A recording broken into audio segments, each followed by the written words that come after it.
Muy buenas noches, amigos de la librería La Montaña Mágica. Bienvenidos una vez más a nuestro canal de YouTube, a nuestras queridas presentaciones que tanto nos hacen ilusión. Y hoy además tenemos por fin la oportunidad de presentar este maravilloso libro. Sí, vamos a ver si me deja el portátil, que es nada más y nada menos que ni aquí ni en ningún otro lugar, de Patricia Esteban Herlés, ilustrado por Alejandra Acosta. Patricia es una narradora muy conocida ya aquí en España. En el 2017 ganó el premio Dos Pasos con su primera novela, Las Madres Negras, pero aparte tiene un largo recorrido a lo largo de esta última década en relación a temas de relatos cortos, cuentos y etcétera. Creo, Patricia, que hasta fuiste finalista del premio Setenil, si no recuerdo mal. ¿Puede ser? ¿Sí, verdad? Pues fui finalista dos veces, sí. Dos veces, correcto. Sí, sí. Muy bien. Ahí estaba a punto de visitaros por ahí Claro que sí, por Murcia, sí señor. Y Ay, el premio, a ver si se tercia, a ver si se tercia en algún momento. vamos a hacer fuerza para que esta vez caiga para allá. Y Exacto. Alejandra Costa es una grandísima ilustradora que fuera de cámara estaba diciéndole, no sé cómo presentarte porque apareces en numerosísimos libros, que numerosísimas editoriales. Es una ilustradora magnífica, tiene premios internacionales. Es un gran fichaje de Juan Casamayor, el editor de Páginas de Espuma. Ella está ahora mismo en Santiago de Chile, ¿verdad? ¿Verdad? Así es. ¿Cierto? Está en primavera, nosotros estamos en otoño. Ya le he dicho yo a ella que prefiero el frío, ella prefiere el calor, así que cada uno, así que estamos todos felices. Patricia, ¿a ti qué te gusta, el frío o el calor? A mí el verano, El verano. Bueno, el calor, el calorísimo me gusta a mí. bueno, Patricia, pues entonces a ti te toca un poco, no estás tan... Tan Bueno, feliz. exactamente. Vamos a ver. Vamos a lo que importa realmente, que es este libro que salió, pues si no recuerdo mal, hace ya un mes, ¿verdad? Patricia, Sí, en creo que septiembre, el 8 de septiembre salió. en septiembre ya llevamos los libreros un tiempo trabajando con ella. Y bueno, vamos a ver, ni aquí ni en ningún otro lugar, Patricia, recuperan lo que son los cuentos tradicionales. Eh, pero desde una visión muy particular. Es decir, al fin y al cabo, en el título ya estás dando una pista, porque normalmente se suele decir, eras una vez o eras una vez en ese lugar, o en un lugar muy lejano, etcétera, etcétera. Y aquí, evidentemente, le estás dando la vuelta, es ni aquí ni en ningún otro lugar. Eh, son 16 relatos, son 16 relatos buenísimos. Yo la verdad es que cuando me lo leí se lo comenté a muchísima gente, se lo comenté a Juan Casamayor, me quedé totalmente sorprendido. Es un nivelazo de libro, Patricia, de verdad. Gracias, muchísimas gracias. Y Ilusión. claro, lo que más me sorprende, Patricia, es de dónde surge esa idea de darle, no de hacer el bueno malo ni el malo bueno, sino de crear esa ambivalencia, romper con el estereotipo del cuento manido que hemos recibido, que no es el cuento original, porque hay que recordar que los cuentos antes no se escribían para niños. Eso es una cosa que tenemos que tener clara. Pero bueno, hemos recibido una herencia en la que los cuentos típicos, yo que sé, Blancanieves, etcétera, etcétera, etcétera, van para niños y tienes que tener como unos corchés, ¿verdad? Y tú los rompes y evidentemente les das una profundidad a los personajes, que normalmente suelen ser el título del cuento, si no recuerdo mal, normalmente el personaje al que tú, con el que tú profundizas suele ser el que da nombre al cuento. ¿Y de dónde surge esa idea? ¿De dónde surge esa inspiración? ¿Era una cosa que te venía de hace años, de alguna conversación, de algún taller? Cuéntanos un poquito. Bueno, pues primero de todo, muchísimas gracias por la invitación. Me hace mucha ilusión subir a esta montaña mágica y hacerlo pues, en compañía de Alejandra, que es la otra autora del libro, sin duda. Es la autora 2 o la autora B del libro, y sin ella pues no sería lo que es, y eso lo quiero dejar claro desde el principio. Pues mira, surge yo creo has hablado de recuperar los cuentos. Yo creo que no se trata tanto de recuperar porque no se han ido a ninguna parte. Yo creo que los cuentos, por lo menos en mi caso, los cuentos tradicionales y esos cuentos de los que tú muy bien has hablado, que eran cuentos muchas veces tremendos, muchas veces truculentos, ¿no? Sin ningún paño caliente de cara al lector, han estado siempre conmigo. De alguna manera han permanecido guardados en la biblioteca mental, ¿no? Y lo que creo que he hecho ha sido ventilarlos, ¿no? Sacarlos a pasear, pero estaban ahí. Y también me has preguntado que si estaban desde siempre o desde hacía un tiempo. Estaban desde siempre, pero como casi siempre ocurre, por lo menos en mis procesos creativos, tuvo que aparecer un disparador, ¿no? Tuvo que aparecer una especie de chispazo, que fue una frase de un cuento, un comienzo de un cuento, que forma parte de una compilación que hizo Angela Carter, que Alejandra también ha ilustrado, a La Cámara Sangrienta, y sabe perfectamente pues el tipo de autora feminista, recuperadora de tradiciones, ¿no? de voces silenciadas femeninas, y en esa maravillosísima antología de cuentos de hadas, se llama así, pero no son hadas, son mujeres intrépidas, valientes, pícaras, astutas, etcétera. Uno de los cuentos, creo que era egipcio, comenzaba con esa frase: ni aquí ni en ningún otro lugar. Y yo llevaba muchísimo tiempo trabajando en talleres el tema de la vuelta del mundo al revés, que lo llamo yo, ¿no? Cuando no sabes de qué escribir, coge un cuento tradicional que te va a contar una historia seguro, porque son muy versátiles, son cuentos que permiten muy bien que les cambies la piel, ¿no? Que los adaptes a circunstancias nuevas, a tiempos distintos, que cuentes cosas pertenecientes a tu propia época con ese ropaje tan maravilloso, tan preciosista, ¿no? tan mágico que tienen. Entonces, a partir de esa frase, ni aquí ni en ningún otro lugar, yo recuerdo que salí a cenar y con las personas con las que cené aquella noche les dije: creo que ya tengo el título de mi próximo libro, porque fue realmente como si empezaran a cuadrar todas las piezas en ese gabinete, ¿no? que es el cerebro, y tenía varias ideas, pero fueron surgiendo más a partir de ese leitmotiv, ¿no? Ni aquí ni en ningún otro lugar en realidad significa la explosión del cuento. Es como si dinamitáramos los parámetros tradicionales de lo que tú has dicho, ¿no? La ubicación en un tiempo, la ubicación en un lugar. Este cuento, esa mujer anónima ya lo sabía, la que lo inventó, porque estoy segura de que fue una mujer. Jugó con la posibilidad de que el cuento no pudiera llegar a existir, pero al mismo tiempo estaba ocurriendo, ¿no? Mientras lo iba contando. Entonces me pareció que era realmente una lección de narratología, ¿no? Empezar con ni aquí ni en ningún otro lugar, aquí tienes este cuento, ¿no? Y aquí tenemos este libro. Así surgió. Estupendo. Ya, la verdad es que lo has explicado muy bien, las cosas como son. ¿Y cuánto tiempo te llevó? Vamos a ver, ¿cuánto Pues mira, empiezas? tenía varias ideas.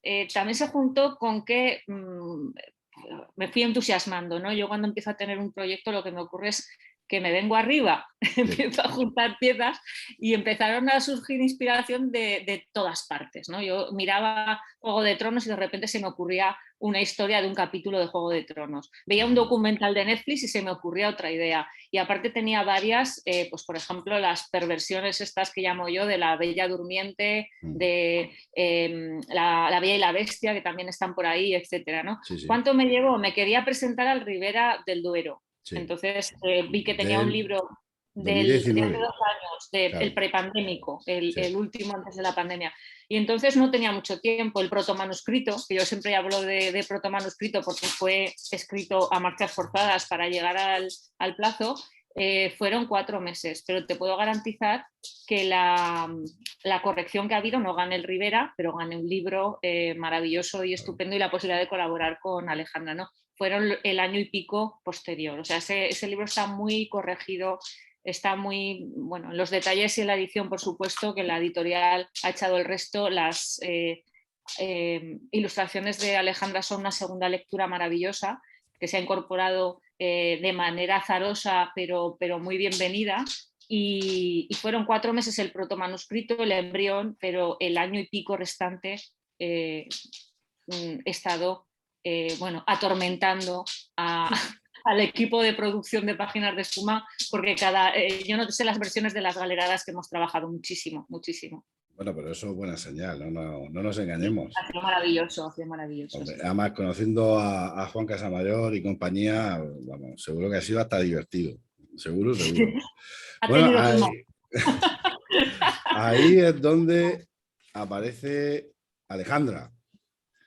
Alejandra, cariño, vamos a ver. Hola. Hemos sacado, hemos estado hablando antes, le he dicho, Alejandra, esto es una maravilla. Este es uno de mis Y está preferidos. detrás de Patricia ahora, Angelín, ¿no? Está ahí parada, sentada detrás Sí, tuyo. esto es Silvina, sí, es mi gata Silvina que sabe que estamos hablando de... Ah, bueno, es un Sí, gato de verdad. Ah, yo pensaba que era una. No se movía, sí, yo sí. pensaba, pues será una. Vale, Exacto. vale. Bueno, Es pues. una secundaria de lujo, es como Vale, los vale, gatos. vale. De acuerdo. Bueno, Se porta aparece perfecto. Alejandra y empieza con este tipo de ilustraciones que se van intercalando en los sucesivos cuentos y que como pueden, bueno, supongo que se podrá ver, entenderéis que el libro es verde, vamos, aquello que lo estáis viendo, con unos ribetes dorados, y los dibujos de Alejandra son en blanco y negro, pero con una parte determinada del dibujo en verde, en el mismo tono verde. Este es uno de mis preferidos, pero es que Alejandra tiene aquí, bueno, ha hecho un auténtico desparpajo de creatividad, porque este es otra maravilla. Y Alejandra, cuéntanos, ¿de dónde sale tanta inspiración en un folio, en un folio en blanco para crear estas ilustraciones leyendo los relatos de Patricia? Bueno, yo también ¿Vienen directamente de los relatos o ya son ideas un poco que vas arrastrando y que aplicas? ¿Cómo lo es? es una mezcla. Bueno, voy a partir por agradecer también, Vicente, esta Ah, invitación. Estoy bueno, encantada de poder estar, además, por fin conversando con Patricia frente a frente. No nos habíamos podido conocer solamente por mail, así que muchas gracias por esta oportunidad.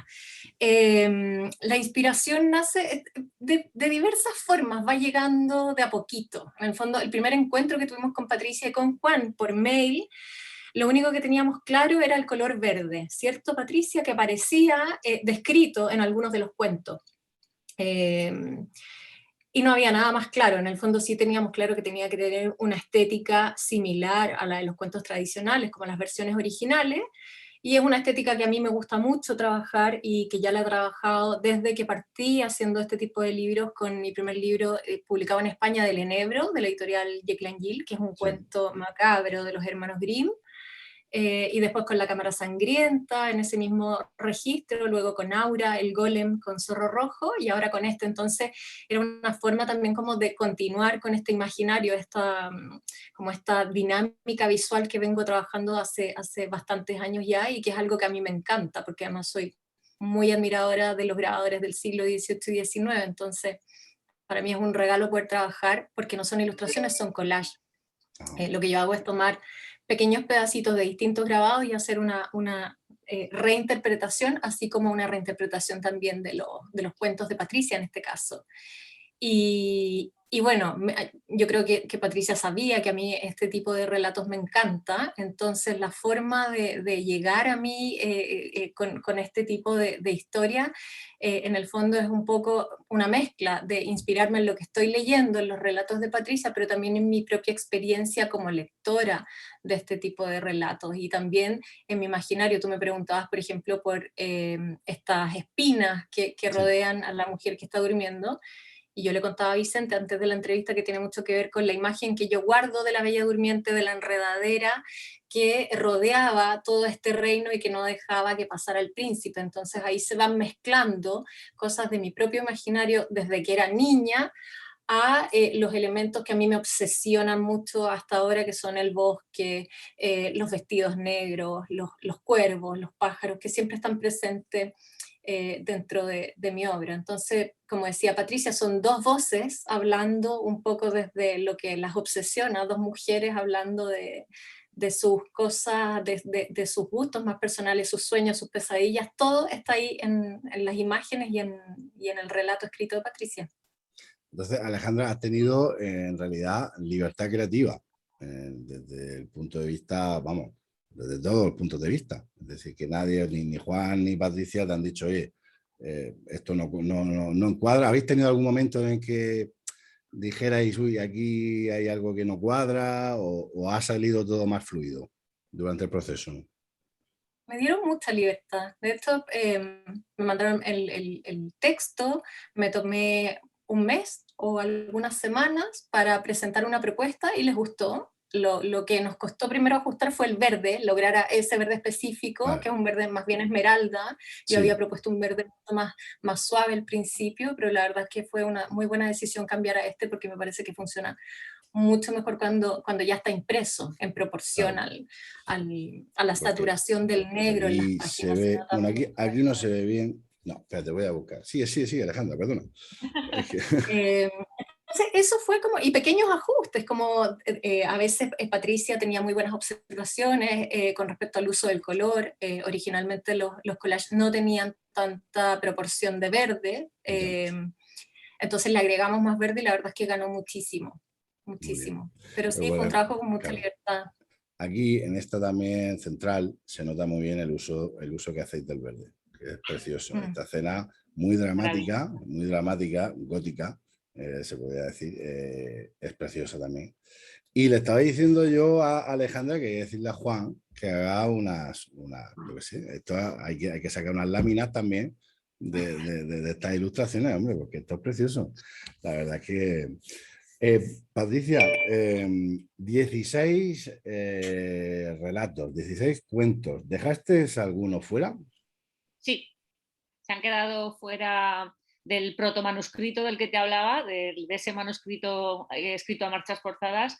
Se quedó fuera un cuento muy extenso que se llamaba La profecía, que también jugaba con un motivo tradicional, ¿no? La anticipación de un desastre que viene dado por una mujer loca. Ese se quedó fuera y se incorporaron algunos que pude escribir después. Y lo que tú decías antes, de que cada cuento tenía el título de un personaje que casi son un motivo tradicional, ¿no? El ogro, el príncipe, Sí. pues fui trabajando mucho a partir de ahí. Se quedó fuera la profecía porque de alguna manera era una especie de variante o de variación de otro cuento que quería que estuviera sin ninguna duda, que era Historia de una madre, o sea, era el Madre, ¿no? Que es una versión de Andersen, el cuento de Andersen, Historia de una madre. Sí, y sí. como tuve que elegir entre los dos, porque de alguna forma no es que se repitieran, pero jugaban con la misma historia, ¿no? Con la necesidad de una madre de traer a su hijo del otro lado, de regresarlo de la muerte.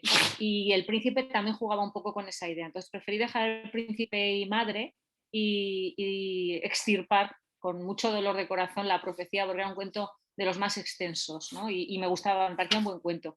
Pero a veces toca hacer eso, ¿no? A veces te das cuenta de que hay una historia que por el motivo que sea ya no encaja o ya no queda tan bien. Y no hubo ningún problema, la editorial les pareció muy bien.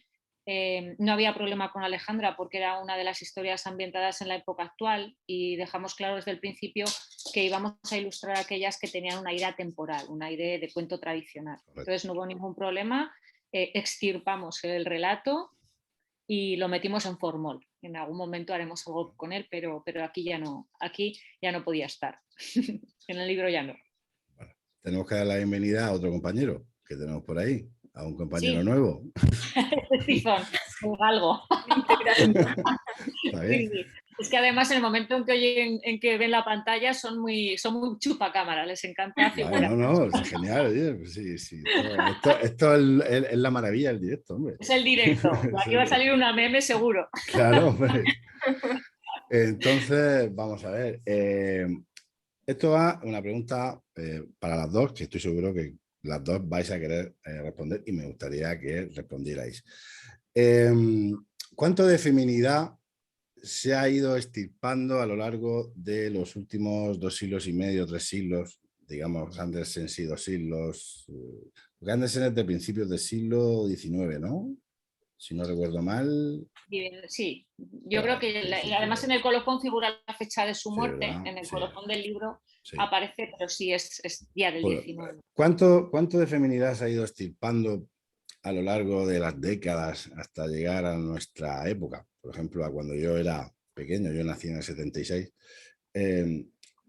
¿cuánto creéis que se ha extirpado y por qué motivo? ¿Te refieres de De los los cuentos cuentos. Sí, tradicionales? sí, sí, De sí, los de los cuentos cuentos. tradicionales. Sí. ¿Nos contestas tú, Alejandra, o contesto yo? ¿Cómo ves? Tú, parte tú. Vale.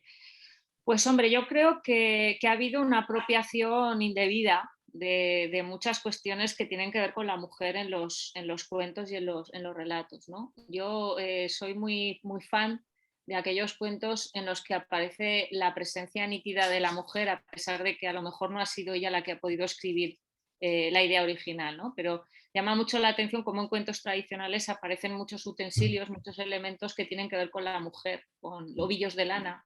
Sí. Las casas tienen, a veces les salen patas de gallina porque son los animales que ellas tenían en los corrales, etcétera. Y creo que de alguna forma sí que ha habido una apropiación o ha habido una sustracción en algunos casos de lo femenino, entendido como una manera de mirar el mundo, ¿no? Creo que es así, creo que indudablemente miramos la vida y miramos las cosas con los ojos de quienes somos y de quien nos ha tocado ser. Y creo que francamente muchas de las cuestiones, sobre todo morales, que aparecen en los cuentos, tienen que ver con una mirada masculina, tienen que ver con la necesidad de sometimiento, de dejar que la mujer sea un personaje, pero digamos, cometida una especie de figurita de vidrio, ¿no? Sí, sí. De ser que no va a tener ninguna capacidad actante, que no va a poder actuar, que se va a limitar a ser lo que otros le digan que tiene que ser, ¿no? Siempre va a haber peligros, no te metas en líos que te van a dormir 100 años, cuidado, no seas demasiado guapa porque otra mujer además te puede envidiar, en fin, creo que hay una serie de cuestiones que son muy interesantes y que merecerían un estudio pormenorizado, ¿no? Por eso me alegra tanto cuando hay mujeres como Angela Carter que dicen, un momento, que ahora voy a hacer que Caperucita sea más lista que nadie y le dé al lobo sopa con onda, ¿no? Y aparece por ahí la mujer de barba azul y también, ¿no? Entonces son pequeñas revanchas, justicias políticas que creo que nos vienen muy bien, ¿no? Es Angela Carter sacando la sartén y pegando a diestra y siniestra, con la ayuda de Alejandra, que la ilustra muy bien además. Alejandra, dime tú. Sí, a mí me pasa, bueno, yo también soy autora de libros para niños, no solamente trabajo haciendo novela ilustrada y te voy a responder como desde lo que está pasando en la literatura infantil ahora, que es algo muy, muy rico, porque en el fondo la figura de la niña es una figura totalmente a la figura de la niña a la que yo estaba acostumbrada cuando era chica. Yo nací el 75. Y claro, estoy acostumbrada a la princesa intocable, ¿cierto? De cristal, que vive con temor a que le pase algo, al castigo, a la vergüenza, a que la señalen. Y me encanta lo que está pasando ahora con la literatura infantil, porque en el fondo el papel de las niñas en la literatura es fundamental ahora para que las nuevas generaciones tengan un modelo mucho más libre, más valiente y más parejo con respecto a los niños. De hecho, el género ya, no te estoy hablando del lenguaje exclusivo, sino que las temáticas de los libros para niños y para niñas son súper parejas entre cada género, entre comillas. Así que me parece que estamos avanzando y eso es algo súper bueno. Sí que es verdad. Patricia, edad, rango de edad para leer este libro. A ver. Pues mira, yo pensaba al principio que era un libro evidentemente para un público adulto, pero me está sorprendiendo mucho la inclusión del libro en centros educativos. Yo soy profesora de secundaria y pensaba que era por amistad conmigo que las compañeras compraban el libro para las bibliotecas. Está muy Pero bien, ¿eh?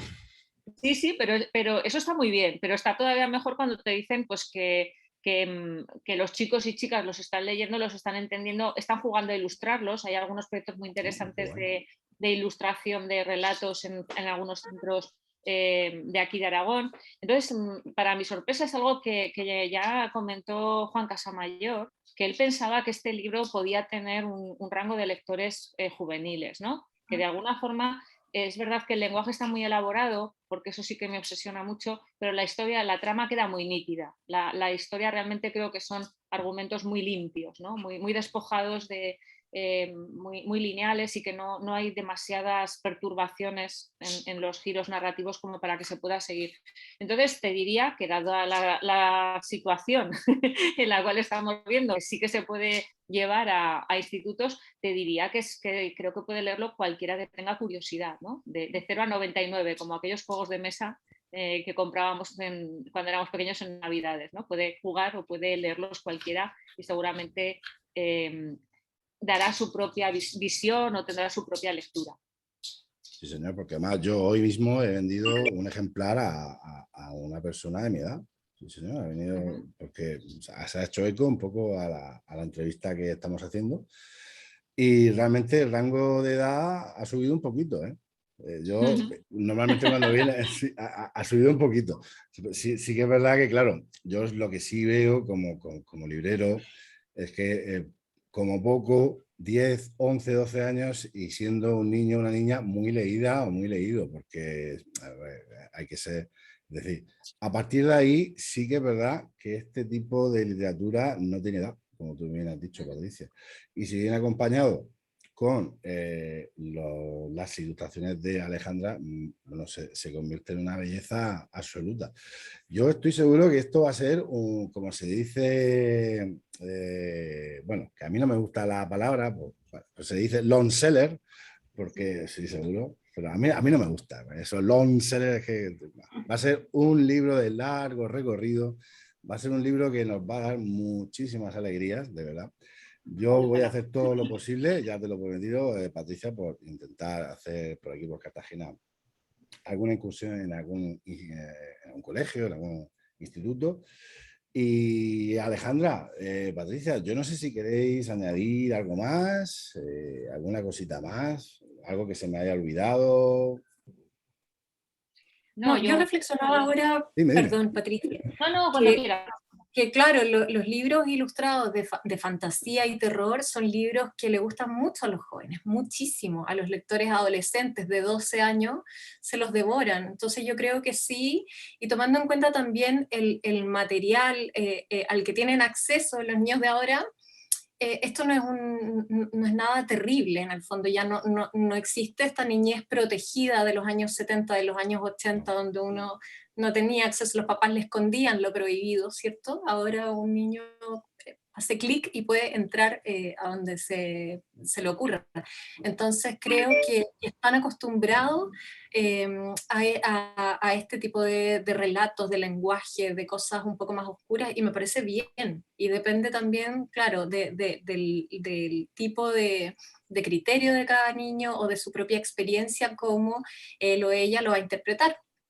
Pero sí creo que le puede ir muy bien con un público más juvenil, no solamente adultos. Te lo digo de verdad, sí, aciertas porque normalmente pues, a las jóvenes, sobre todo he tenido yo, y bueno, te lo digo os lo digo como experiencia de librero, es más, atrae más a lectoras jóvenes que a un lector chico. Bueno, vamos a dejarlo ahí, pero bueno, son cosas que podríamos hacer otro vídeo diferente hablando de por qué pasan estas cosas, pero bueno.